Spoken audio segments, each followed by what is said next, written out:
बगीचे का रहस्य राजीव को अपने दादाजी की पुरानी हवेली विरासत में मिली थी। यह हवेली शहर से दूर एक छोटे से गांव में थी। बचपन में वह यहाँ कई बार आया था, लेकिन अब सालों बाद लौटते हुए उसे अजीब सा महसूस हो रहा था। हवेली के साथ एक बड़ा बगीचा भी था, जो कभी बहुत सुंदर हुआ करता था, लेकिन अब जंगली झाड़ियों और सूखे पेड़ों से घिरा हुआ था। हवेली में कदम रखते ही एक अजीब सी ठंडक महसूस हुई। अंदर सब कुछ धूल और जाले से ढका हुआ था, लेकिन सबसे ज्यादा ध्यान उसकी दादी की पुरानी तस्वीर ने खींचा, जो दीवार पर टंगी थी। उनकी आंखें कुछ कहने की कोशिश कर रही थी। राजीव को दादाजी की पुरानी चीजों में एक पत्र मिला। उसमें लिखा था, राजीव, अगर तुम यह पत्र पढ़ रहे हो तो समझो कि समय आ गया है। बगीचे में एक रहस्य छिपा है, जिसे सिर्फ तुम ही जान सकते हो। लेकिन सावधान रहना, यह रहस्य जितना पुराना है उतना ही खतरनाक भी। पत्र पढ़कर राजीव के मन में कई सवाल उठने लगे। आखिर बगीचे में ऐसा क्या था? अगली सुबह राजीव बगीचे में गया। वहां एक पुराना फव्वारा था, जो अब सूख चुका था। पास ही एक पत्थर की बेंच थी, जिस पर काई जम चुकी थी। लेकिन सबसे अजीब चीज वह बड़ा सा नीम का पेड़ था, जो बगीचे के बिल्कुल बीचों बीच था। जैसे ही वह पेड़ के पास पहुंचा, उसे लगा कि किसी ने उसका नाम पुकारा हो। उसने चारों ओर देखा, लेकिन वहां कोई नहीं था।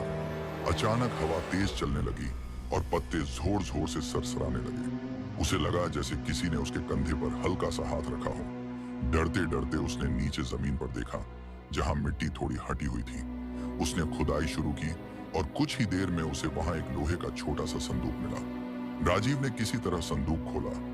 उसके अंदर एक पुरानी डायरी और एक सोने की चेन रखी थी। डायरी के पन्ने जरूरत से ज्यादा पुराने थे, जैसे कई दशकों से यूं ही पड़े हों। पहला पन्ना खोलते ही उसमें लिखा था, मैं रुक्मिणी हूं, इस हवेली की पहली मालकिन। मेरा खून इस मिट्टी में मिला हुआ है। अगर यह डायरी तुम्हारे हाथ में है तो मेरी कहानी सुनो। राजीव की सांसें तेज हो गईं। उसने आगे पढ़ना शुरू किया। यहाँ इसी बगीचे में मेरी हत्या कर दी गई थी। जिसने मुझे मारा वही अब हवेली का मालिक बन बैठा।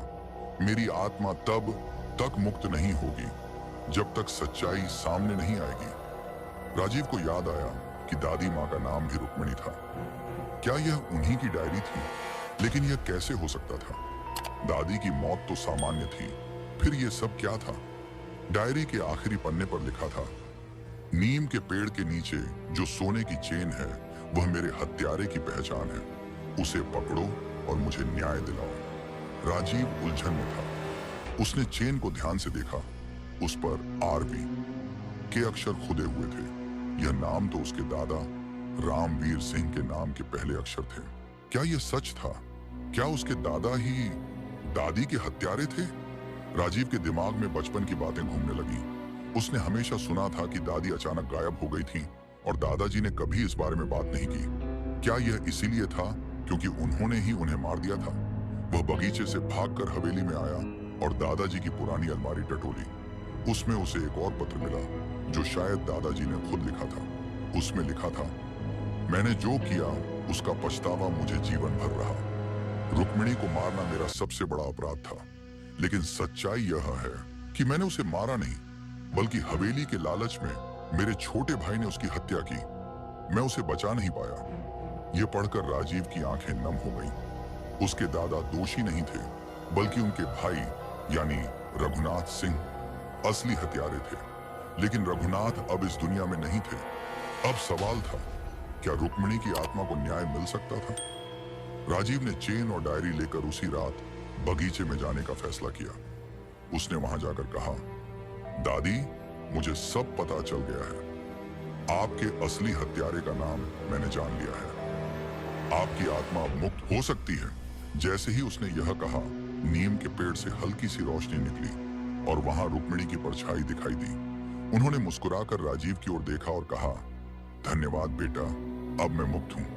अगले ही पल हवा शांत हो गई और बगीचे में एक सुखद महक फैल गई। अगली सुबह जब राजीव उठा तो उसे महसूस हुआ कि हवेली अब पहले जैसी डरावनी नहीं लग रही थी।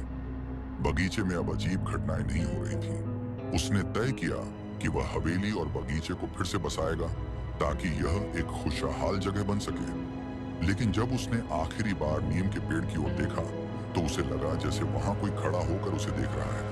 क्या यह सिर्फ उसका भ्रम था या फिर कोई और रहस्य अभी बाकी था?